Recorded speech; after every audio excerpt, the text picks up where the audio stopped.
Excusez-moi de le dire. Je le dirai peut-être dans une réunion de couple, mais je vais le dire quand même. Un couple que je connais qui n'avait pas d'enfant. Servant Dieu, mais sans enfant.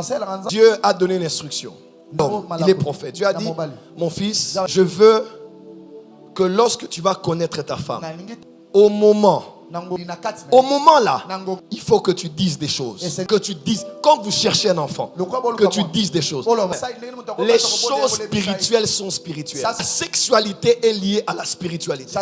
Ne vous a-t-on jamais dit qu'il y a des hommes qui couchaient avec des femmes et pendant qu'ils voulaient jouir, ils ont commencé à dire des incantations, à sortir des phrases bizarres. Combien de filles à Kinshasa ici cherchent la délivrance? Parce qu'au moment où le plaisir se passait, elle a entendu l'homme dire une phrase ou bien un mot bizarre. C'est pourquoi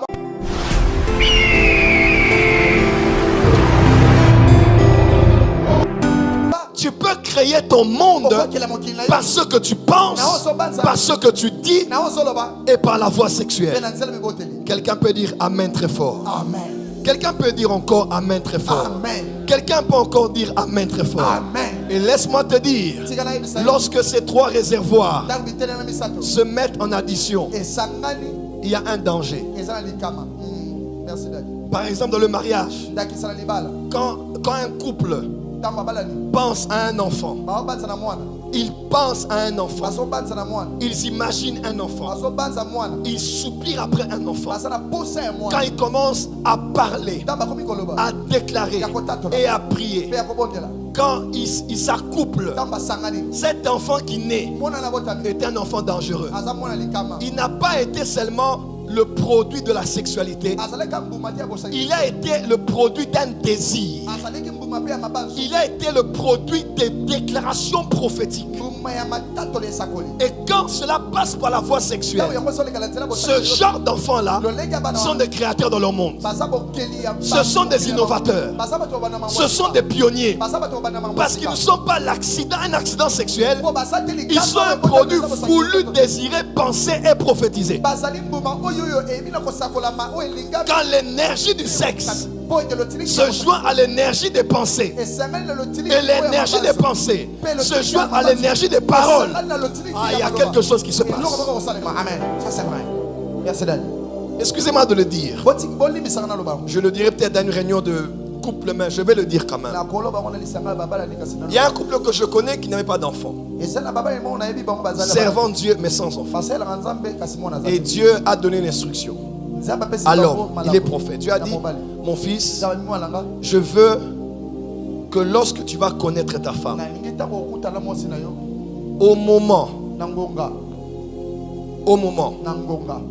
de jouir en elle, au moment là, il faut que tu dises des choses. Que tu dises, quand vous cherchez un enfant, que tu dises des choses.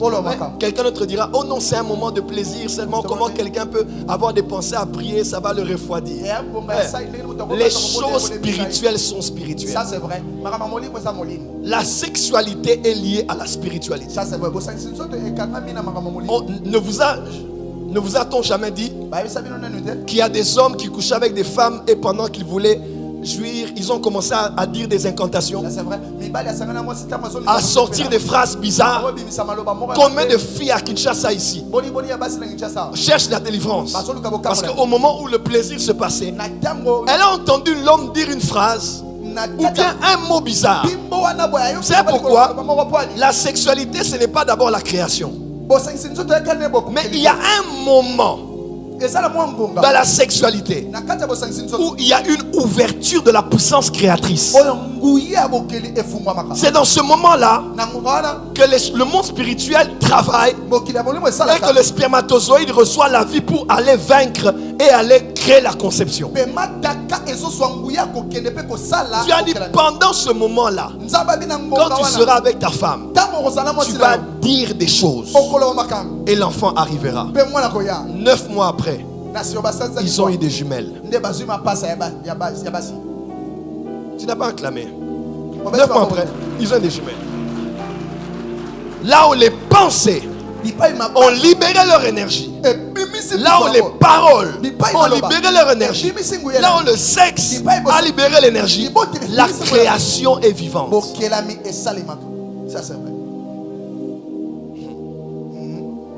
Dis à ton voisin, l'année de l'ascension. L'année de l'ascension. Balance la main et dis Seigneur, je suis là. Seigneur, je suis là. Dis encore Seigneur, je suis là. Seigneur, je suis là. Dis encore Seigneur, je suis là. Seigneur, je suis là. Tu peux créer un être humain. Et laisse-moi te dire, quand Dieu voit un homme, il voit une nation.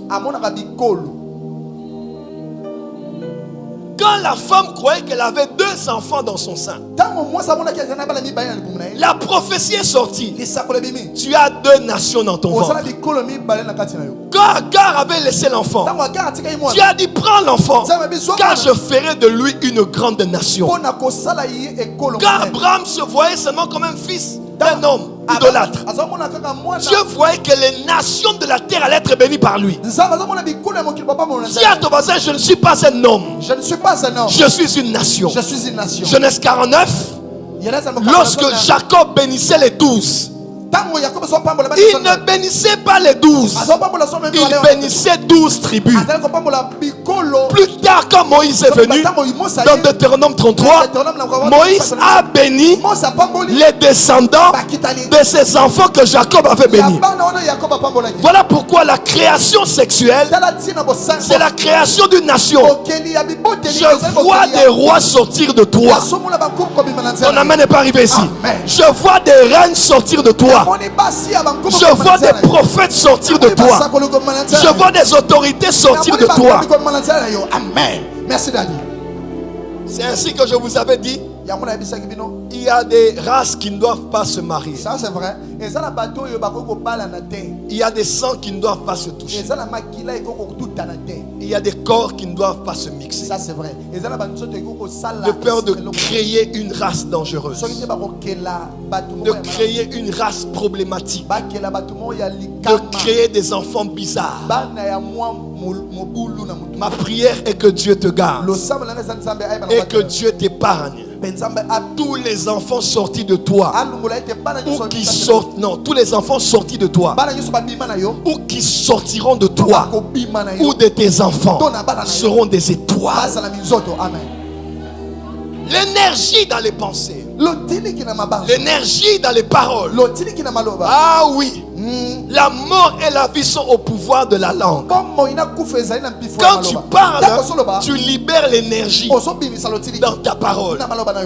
Lorsque tu penses, tu libères l'énergie dans tes pensées. Lorsque tu pratiques la sexualité, tu libères aussi l'énergie. Quand tu es une femme, tu libères l'énergie. Quand tu es un homme, tu libères l'énergie qui peut arriver et emmener à la création d'un être vivant. Un être vivant. Amen.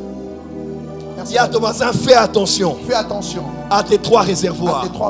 Voilà pourquoi, Pasteur Ben, quand Satan veut créer un autre monde autour de toi, il va toujours attaquer ces 3 réservoirs. Ça, c'est vrai. Et il va polluer le réservoir en faisant entrer un poison à l'intérieur. Quand il veut détruire ton monde, il va polluer tes pensées, afin que l'énergie qui sort de tes pensées soit négative. Quand il veut détruire ta réalité, il va empoisonner tes paroles.